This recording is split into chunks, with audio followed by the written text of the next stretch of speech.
శివ అంటే మంగళం, భద్రం, శోభనం, కళ్యాణం, క్షేమం అంతా మీకు మంగళప్రదమైనటువంటివి కటాక్షించగలిగినటువంటి శక్తి స్వరూపమునకు శివ అని పేరు. అందుకే శివునకు అమంగళమునకు సంబంధం ఉండదు. అసలు ఆయన ఎన్నడూ అమంగళము చేయువాడు కాడు. ఎప్పుడూ మంగళం చేసేవాడెవరో, ఎప్పుడూ భద్రాన్ని చేకూర్చేవాడెవరో, ఎవరి అనుగ్రహం చేత శుభ పరంపర మనకి కలుగుతుందో అటువంటి మహానుభావుణ్ణి శివ అని సంకేతిస్తాం. శివునకు ఒక రూపము కాదు. యథార్థమునకు అసలు పరమేశ్వరుడికి ఒక రూపం ఉంటే కదూ, కోటేశ్వరరావు అంటే ఏదో ఒక రూపంతో ఉంటాడు. పరమేశ్వరుడికి అలా ఒక రూపం ఉండదు. ఆయన చేసినటువంటి చేష్టితముల వలన భక్తులను అనుగ్రహించాలనేటటువంటి ఆయన యొక్క కారుణ్య తీవ్రత వలన ఆయన అనేక రూపములను ధరిస్తాడు. అందుకని లీలారూపములు అని పిలుస్తారు. అవి 63 లీలారూపములు ఉన్నాయి పరమశివుడికి.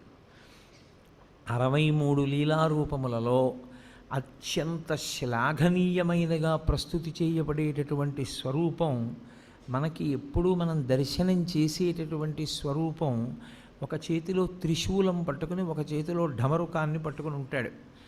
నటరాజస్వరూపంగా ఢమరుకాన్ని పట్టుకుంటాడు, ఒక్కొక్కచో శివస్వరూపంగా ఢమరుకాన్ని పట్టుకుంటాడు. ప్రధానంగా శివుడు అనేటప్పటికి పట్టుకునేది త్రిశూలం. త్రిశూలం పట్టుకుని నిలబడ్డాడు అంటే అది శివ. త్రిశూలము అంటే లోకంలో ఉన్న నానుడు ఏమిటంటే అది పెట్టి పొడిచి చంపేస్తుంటాడు ఆయనని. అందుకొరకు కాదు ఆయనకు ఆయుధం. అది త్రైగుణ్యం శూలమేతస్య పరసు సత్యనిష్టత అని లింగపురాణం వ్యాఖ్య. త్రైగుణ్యం శూలమేతస్య, 3 గుణములు ఆయన చేతిల యందు ఉంటాయి. ఆ 3 గుణములే పైన ఉన్నటువంటి 3 పైకి పొడుచుకుని వచ్చినటువంటి శూలస్వరూపములు. ఈ 3 ఒక కర్ర లాంటి దానికి ఆధారభూతమై దాని నుండి పైకి ప్రసరిస్తాయి కొమ్ముల్లా. ఆ 3 దండంలా ఉండేటటువంటిది ఏది ఉందో అది నిర్గుణ స్థితి. అసలు ఏ గుణము లేనటువంటి స్థితి పరమేశ్వరుడిది. అందులో నుండి 3 గుణములను ప్రసరింపచేయగలిగినటువంటి శక్తి స్వరూపుడు కూడా ఆయనే. అది చెప్పడానికి ఆయన త్రిశూలం పట్టుకుంటాడు. సాధారణంగా మీకు శివాలయం అంటే ఎక్కడ శివస్వరూపము ప్రకటనముగా ఒక రూపంతో కరచరణాదులతో ఉండదు. శివాలయం అంటే అది శివలింగాలయం అని గుర్తు. లింగస్వరూపమే ఉంటుంది శివాలయంలో. ఆ లింగస్వరూపమునకు ఒక రూపము లేదు. లింగము ఇలాగే ఉండాలి అని నిర్ణయమేం లేదు. చిన్న లింగం ఉంటుంది, పెద్ద లింగం ఉంటుంది, చాలా పెద్ద లింగం ఉంటుంది, వివిధ పదార్థములతో చేయబడినటువంటి శివలింగాలు ఉంటాయి. కొన్ని పడుకున్న లింగాలు ఉంటాయి, కొన్ని కూర్చున్న లింగాలు ఉంటాయి, కొన్ని నిలబడిన లింగాలు ఉంటాయి. శివలింగాన్ని నిర్మాణం చేసినటువంటి తీరును బట్టి ఆ శివలింగం పడుకుందా, నించుందా, కూర్చుందా కూడా చెప్తారు. అటువంటి శివస్వరూపంలో శివాలయంలో లింగము అని ఉంటుంది. అసలు ఆ లింగము అన్న మాటకు అర్థమేమి అన్నది సక్రమంగా అర్థమైతే శివాలయానికి అసలు మనం ఎందుకు వెళ్ళాలి, ఎందుకు దర్శనం చేయాలి, దర్శనం చేసి మనం పొందేటటువంటి ప్రయోజనం ఏమిటి అన్న దాని మీద ఒక అవగాహన ఏర్పడుతుంది. మీకు నేను తేలికగా అర్థమయ్యేటట్టు చెప్పాలి అంటే, లింగం అన్న మాట ఏకకాలమునందు 2 అర్థములను గోచరింపచేస్తుంది. ఒకటి, నాకు ఒక అనుమానం వచ్చింది. ఏమిటి అనుమానం అంటే, సప్తధాతువులేగా ఎవరి ఎందున్నా, ఇప్పుడు ఈ సభలో ఉన్న ఎవరిలో ఉన్నవైనా నాలో ఉన్నవైనా కేవలము సప్తధాతువులే. చర్మము, రక్తము, మాంసము, కొవ్వు, అస్థి, శుక్ల, మేధ. ఈ 7 పదార్థములతోటే ఇన్ని శరీరములు తయారయ్యాయి. కానీ ఒక శరీరాన్ని పోలినట్టు వేరొక శరీరం ఉండదు. అలాగని తండ్రి పోలిక కొడుక్కి రాకుండా ఉండదు, ఏదో కూతురికి ఏ మేనమామ పోలికో తల్లి పోలికో వస్తుంది. మరి పోలికొచ్చినా ఒకేలా మాత్రం ఏ 2 వ్యక్తులు ఉండడానికి అవకాశం లేదు. ఇంత భిన్నత్వంతో ఈ లోకాన్నంతటినీ ఆయన సృజించాడు. విశ్వము యొక్క మాట పక్కన పెట్టండి, అసలు ప్రపంచం యొక్క మాట పక్కన పెట్టండి. ఒకే వ్యక్తినే తయారు చేస్తున్నాడు ఆయన, మనుష్యుణ్ణి తయారు చేస్తున్నాడు. అందరికీ 2 కళ్ళు పెట్టాలి, అందరికీ ఒక ముక్కు పెట్టి 2 కన్నాలు పెట్టాలి, అందరికీ 2 చెవులు పెట్టాలి, అందరికీ నోరు పెట్టాలి, అందరికీ నుదురు పెట్టాలి, జుట్టు ఉంచాలి. కానీ ఒక 1,00,00,000 మంది వ్యక్తుల్ని ఏకకాలంలో చూసినా ఒక వ్యక్తిలా వేరొక వ్యక్తి ఉండకూడదు. ఇంత నిర్మాణ దక్షతతో ఇంత గొప్పగా అదే పదార్థములతో ఇంత భిన్నత్వాన్ని తీసుకొచ్చేటట్టుగా చెక్కిన శిల్పి ఎవరు నాకు చూడాలనిపించింది అనుకోండి. నేను ఎక్కడో అక్కడ చూడాలి కదూ, వాడిని చూడాలని నాకు ఆతృత పుట్టింది. ఏదో మనం బదరీ వెళ్ళాలనుకున్నట్టు, కేదారం వెళ్ళాలనుకున్నట్టు, అరుణాచలం వెళ్ళాలనుకున్నట్టు ఆయన ఒక్కసారి చూద్దామని అనిపించింది అనుకోండి. అప్పుడు ఆయన లింగస్వరూపంతో ఉంటాడు. ఎందుకు లింగస్వరూపంతో ఉంటాడంటే ఆ చెక్కినటువంటి వ్యక్తి ఉన్నాడే, ఈ లోకమునంతటినీ కూడా సృజించిన వాడు ఉన్నాడే, వాడు నిర్మించి విడిచిపెట్టలేదు. వాడు దీని వృద్ధికి నాశనానికి కూడా కారణమవుతున్నాడు. కొన్నాళ్ళు పెరగాలి జీవులన్నీ, పెరిగిన జీవులు లయమైపోవాలి. లయమైపోయినప్పుడు ఈ భూమి మీదే పడిపోవాలి, భూమిలోనే కలిసిపోవాలి. మళ్ళీ సృష్టింపబడినప్పుడు బయట ఉన్న పంచభూతములతోటే సృష్టింపబడాలి. ఇది పెరుగుతూ ఉండాలి, ఇదే మళ్ళీ తరిగిపోతూ ఉండాలి, ఇదే పడిపోతూ ఉండాలి. జీవుల యొక్క పాపపుణ్యములను దృష్టిలో పెట్టుకుని శరీరాల్ని మారుస్తూ ఉండాలి. లోపల ఉన్నవాడు జీవుడు, వాడికి ఏవో పాపపుణ్యాలు ఉన్నాయి, ఇవాళ ఇందులో ఉన్నాడు.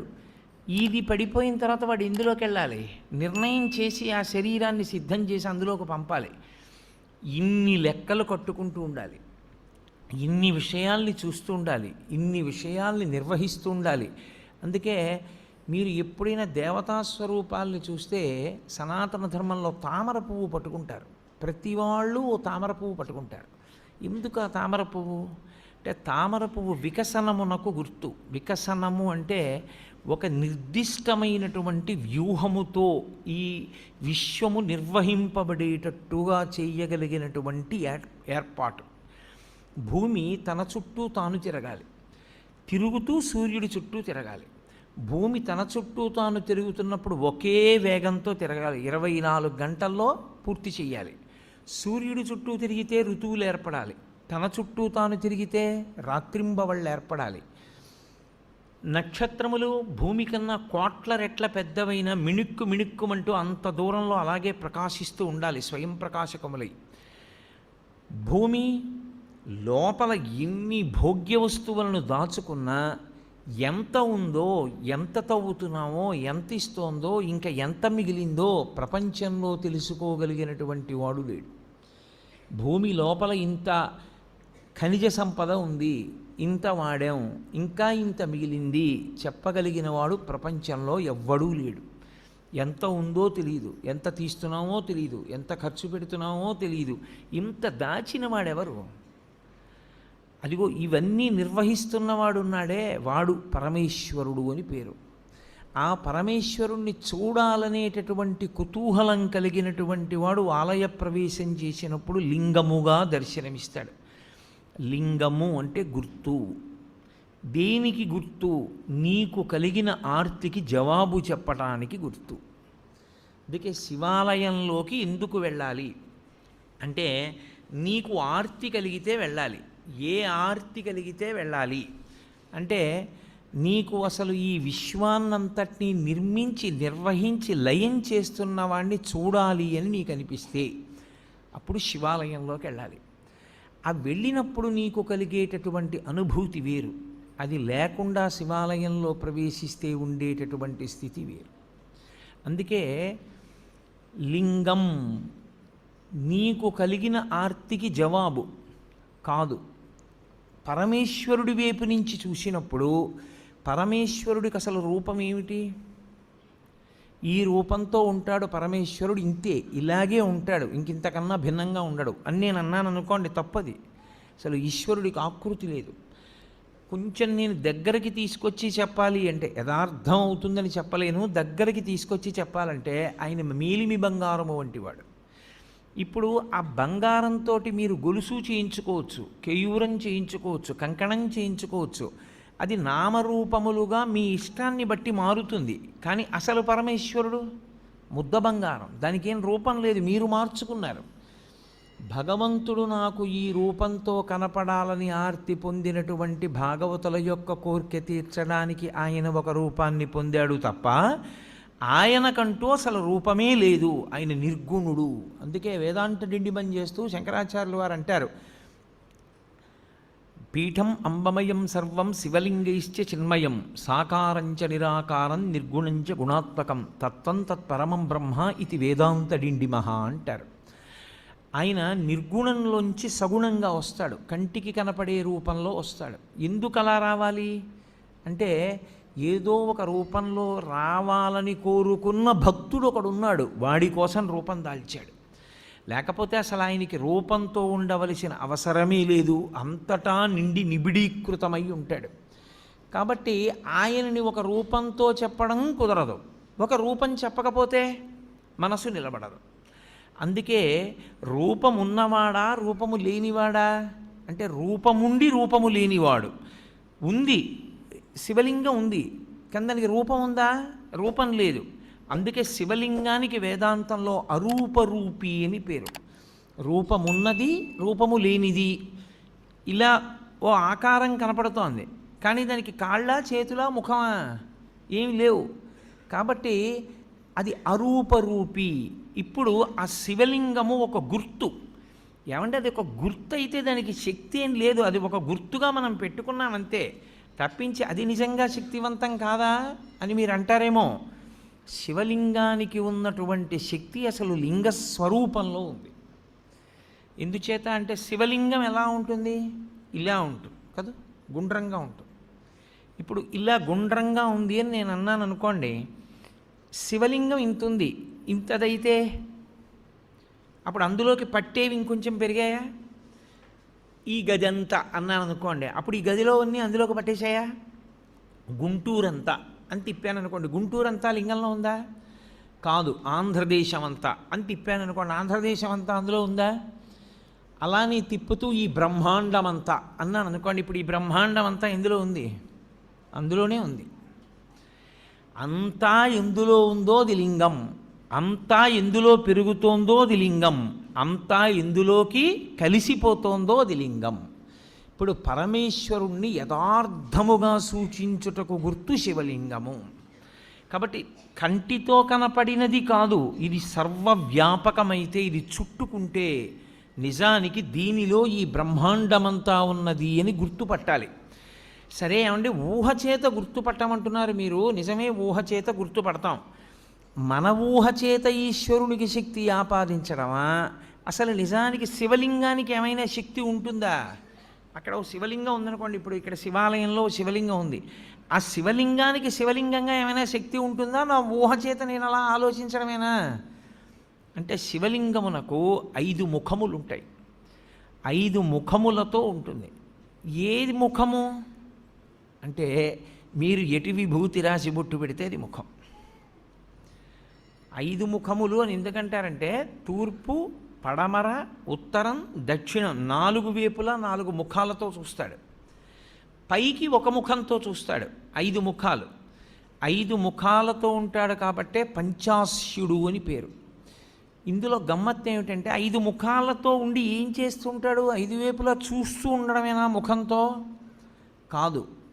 మీరు జాగ్రత్తగా గుర్తుపట్టగలిగితే శివాలయాలన్నింటిలోకి శివాగమంలో అత్యంత శ్రేష్టమైన శివాలయం, ఉత్తర క్షణంలో మీరు దర్శనం చేస్తే కోరికలను ఈడేర్చగలిగినటువంటి శివాలయం, దాన్ని మించి ఇంకొక శివాలయం ఉందని చెప్పడం సాధ్యం కాని శివాలయం పశ్చిమాభిముఖమైన శివాలయం.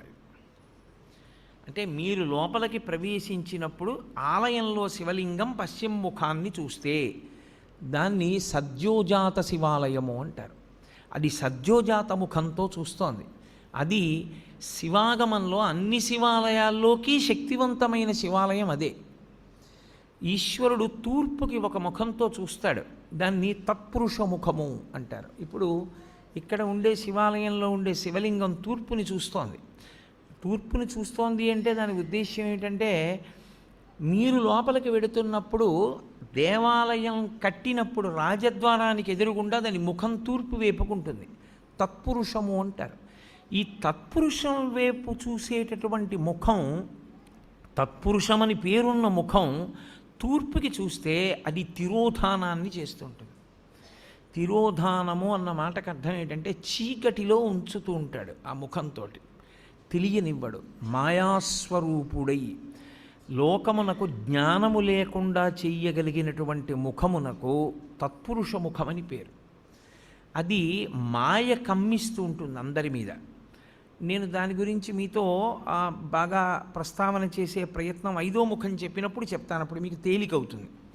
ఒక శివాలయంలో ప్రదక్షిణానికి మీరు వెళ్ళినప్పుడు మీరు మిగిలిన శివాలయాల్లో మిగిలినటువంటి ఆలయాల్లో ఎలా ప్రదక్షిణం చేస్తారో అలా చెయ్యడాన్ని అంగీకరించదు శైవాగమం. అసలు దక్షిణం అన్న మాట ఎక్కడి నుంచి వచ్చింది అని అడిగారు. మనుష్యుడు తూర్పు దిక్కుకి తిరిగి కూర్చుంటే ఆయనకి కుడి చేతి వైపుకి ఉన్నది ఏదో అది దక్షిణం. అందుకే దక్షిణ దిశ అంటారు. ఆయన దక్షిణ హస్తంతో ఇచ్చాడండి అంటారు. దక్షిణ దిక్కన్న పేరు ఎందుకు వచ్చిందంటే మనందరం తూర్పుకి తిరిగే కూర్చుంటాం. ఏ కార్యం చేసినా తూర్పుకి తిరిగి కూర్చోండి అంటారు. తూర్పుకి తిరిగి కూర్చున్నటువంటి వ్యక్తికి కుడి చేతి వైపుకి వస్తుంది కాబట్టి ఆ దిక్కుకి దక్షిణ దిక్కని పేరు. ఇప్పుడు మీరు తూర్పు ముఖంగా ఉన్న శివాలయంలోకి ప్రవేశించి నమస్కారం చేస్తే గృహస్థు ఒకలా ప్రదక్షిణం చెయ్యాలి, బ్రహ్మచారి ఒకలా ప్రదక్షిణం చెయ్యాలి, సన్యాసి ఒకలా ప్రదక్షిణం చెయ్యాలి. ముగ్గురు శివాలయానికి ఒకలా ప్రదక్షిణం చేయడానికి వీల్లేదు. గృహస్థు సవ్యాపసవ్యం చెయ్యాలి, బ్రహ్మచారి పూర్ణ ప్రదక్షిణం చెయ్యాలి, సన్యాసి అపసవ్య సవ్యం చెయ్యాలి. సవ్యాపసవ్యము అంటే గృహస్థ అయితే ఎడంచేతి పక్క నుండి తిరగాలి. ఎంతవరకు తిరగాలి?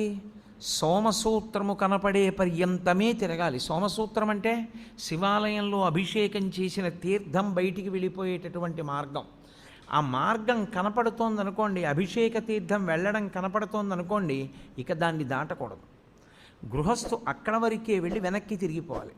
ఎక్కడ వరకు మళ్ళీ వెనక్కి తిరగాలి అంటే చండీశ్వర స్థానం వరకు తిరగాలి. చండీశ్వర స్థానం వరకు వెనక్కి వచ్చి మళ్ళీ వెనక్కి తిరిగి శివాలయంలోకి వెళ్ళాలి. అది గృహస్థు ప్రదక్షిణ. బ్రహ్మచారి అయితే ఇప్పుడు నేను నా కొడుకు కలిసి శివాలయంలోకి వెళ్ళాము, సోమసూత్రం పైకుంది. నేను ఈ గుళ్ళోకే వచ్చాను అనుకోండి, కాసేపు తూర్పు ముఖంగా ఉన్న ఆలయానికి నమస్కారం చేసి ఎడంవైపు నుంచి వెళ్ళి ఎడమవైపు నుంచి నేను గుడికి ఇలా తిరిగాను. ఎడంవైపుకి గుడి ఎటుంటుంది? నా కుడి భుజం వైపుకుంటుంది. అంటే పూజనీయమైనవి కుడి భుజం వైపుకి ఉంచి ప్రయాణం ప్రారంభిస్తే ప్రదక్షిణం చేశాడంటారు. కుడి భుజం వైపుకు ఉంచి తిరుగుతున్నాను. చండీశ్వరుడి సోమసూత్రం వరకు వచ్చాను. బయటకుంది సోమసూత్రం, కప్పేసి లేదు. ఇక్కడ దేవాలయంలో కప్పబడి ఉంటుంది, పైకి తెలియదు సోమసూత్రం. పైకి ఉందనుకోండి, నేను ఇక దాటకూడదు గృహస్థుని, నాకు వివాహం అయిపోయింది. అప్పుడు నేను వెనక్కి వెళ్ళిపోవాలి. వెనక్కి వెళ్ళి మళ్ళీ తిరిగి చండీశ్వర స్థానం దగ్గరికి రావాలి. నా కొడుకు వాడు బ్రహ్మచారి, వాడికి పెళ్ళి అవ్వలేదు ఇంకా, వాడు సోమసూత్రం దాటచ్చు. వాడు సోమసూత్రం దాటి గుండ్రంగా తిరిగి శివుడికి ఎదురుగుండా వస్తాడు. నేను సోమసూత్రం దాకా వెళ్ళి వెనక్కి వెళ్ళి చండీశ్వరుణ్ణి చూసి చండీశ్వరుడి దగ్గర నుంచి మళ్ళీ తిరిగి శివలింగం దగ్గరికి వస్తాను. నాకు అది ప్రదక్షిణం, బ్రహ్మచారికి అది ప్రదక్షిణం. సన్యాసి వస్తే సన్యాసి సవ్యం చేయకూడదు, ఇలా ఎడం పక్క నుంచి వెళ్ళకూడదు, కుడి పక్క నుంచి తిరిగి పూర్ణ ప్రదక్షిణం చెయ్యాలి. శైవాగమం అలాగే చెప్పింది, అలాగే చెయ్యాలని చెప్పింది. కాబట్టి శివాలయంలో ప్రదక్షిణము అందరికీ ఒక్కలా ఉండదు. శివాలయంలో ప్రదక్షిణం చేసేటప్పుడు పదఘట్టన వినపడకూడదు. మీ అడుగుల చప్పుడు కాని వినపడిందా ప్రదక్షిణం చేసేటప్పుడు మహాపాపం వేస్తారు ఖాతాలో. పాదాల చప్పుడు వినపడకుండా ప్రదక్షిణం చేస్తే పరమశివుడు అంత ప్రసన్నుడవుతాడు. శివాలయంలో ప్రదక్షిణం చేత వచ్చేస్తుందంతే శక్తి అంతా. ఎలా ప్రదక్షిణం చెయ్యాలని అడిగారు. నిండు గర్భిణి ఇంకొక గంటలోనో 2 గంటల్లోనో ప్రసవం అవుతుంది. కిందంతా బిందెతో నూనె పోసేశారు. ఆమెకు ఒక పెద్ద బిందె ఇచ్చి నీళ్లు చంకలో పెట్టారు, డొక్కలో. ఆమె పట్టుకుంది. ఇప్పుడు ఆ నూనె ఒలికిపోయిన నేల మీద నడుస్తోంది. ఆమె ఎంత పరాకుగా అడుగు వేసి నడుస్తుందో ప్రదక్షిణ సమయంలో అంత పరాకుగా అడుగు వేసి నడవాలి, చప్పుడు రాకుండా. అదే ఉపమానాన్ని వాడింది శైవాగమం. యథాతథంగా మీకు నేను ఆ ఉపమానాన్ని అందించాను. అంత మెల్లగా పదఘట్టన లేకుండా తిరగవలసి ఉంటుంది. అందుకే అడుగడుగు ప్రదక్షిణం అంటారు. ఇలా అడుగు వేసి దాని ముందుకు తెచ్చి అడుగు వేస్తారు, మళ్ళీ అడుగు వేస్తారు. నిశ్శబ్దంగా ప్రదక్షిణం చేయాలి. శివాలయంలో ప్రదక్షిణం చేస్తూ ఏమీ మాట్లాడకూడదు. అసలు శివాలయంలోకి వెళ్ళి లింగాన్ని చూడడం కాదు. మీరు శివాలయంలో శివుడు 8 రూపాలతో ప్రకాశిస్తూ ఉంటాడు. ఇప్పుడు ఈ 8 శివస్వరూపాలే. శివాలయం యొక్క గోడ కనపడింది అనుకోండి, శివుడు కనపడినట్టు. అందుకే పూర్వం ధ్వజం ఎంత దూరం కనపడుతుందో అంత దూరము చెప్పులు విప్పి మేళతాళాలు మోగించేవారు కాదు. అలా ఊరేగింపు వెళ్ళిపోతుంది అనుకోండి, ఏదో పెళ్లి ఊరేగింపు, దేవాలయానికి ధ్వజం కనపడితే ఇక ఆ ధ్వజం కనపడినంత దూరం మేళతాళాలు మోగించేవారు కాదు. ఎందుకంటే ఈశ్వరోత్సవం అయితేనే మోగించాలి. శివుడే లెక్క ఆ గోడ. ఆ గోడ దగ్గరికి వెళ్ళి నువ్వు ఏదైనా చెయ్యకూడని పని చేస్తే శివలింగం మీద చేసినట్లే లెక్కలో కడతారు శాస్త్రంలో. అందుకే అన్ని ప్రాకారాల నిర్మాణం అందుకు చేసేవారు, రక్షించడానికి.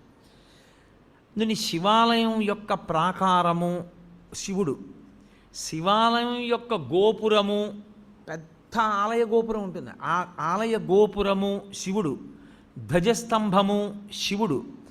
మీరు లోపలికి వచ్చిన తర్వాత శివలింగం ఉన్నటువంటి ఆలయ గోపురము శివుడు, లోపల ఉన్న శివలింగము శివుడు, అర్చక స్వామి శివుడు, చండీశ్వరుడు శివుడు, బలిపీఠము శివుడు. 8గా ఉంటాడు శివుడు. ఈ 8 మీకు ఏది కనపడినా మీకు శివదర్శనమైనట్టు లెక్క. నేను గోడ ఒకటే చూశాననుకోండి, నేను శివదర్శనం చేసినట్టు. నేను ధ్వజం వంక చూశాననుకోండి, నాకు శివదర్శనం అయిపోయినట్టు. నేను గోపురం చూశాననుకోండి, నేను శివదర్శనం చేసేసినట్టు. నాకు అర్చకుడు కనపడ్డాడనుకోండి, శివదర్శనం చేసినట్టు. చండీశ్వర స్థానం దగ్గరికి వెళ్ళాడనుకోండి, శివదర్శనం చేసినట్టు. ఈ 8 చూశాడనుకోండి, పూర్ణంగా శివదర్శనం చేసినట్టు. ఎందుకంటే శివతత్వము ఎప్పుడూ అష్టమూర్తి తత్వంగానే వెడుతుంది. 8 అంకెకి కట్టుబడాలి శివతత్వం.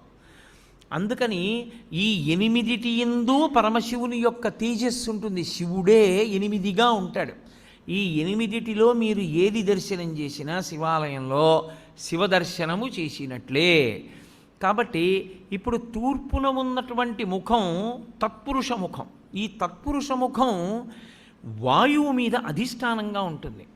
ఉండి లోకమునంతటినీ తిరోధానం చేస్తూ ఉంటుంది. తిరోధానము అన్న మాటకు అర్థం మీకు నేను బాగా తర్వాత చెప్తాను.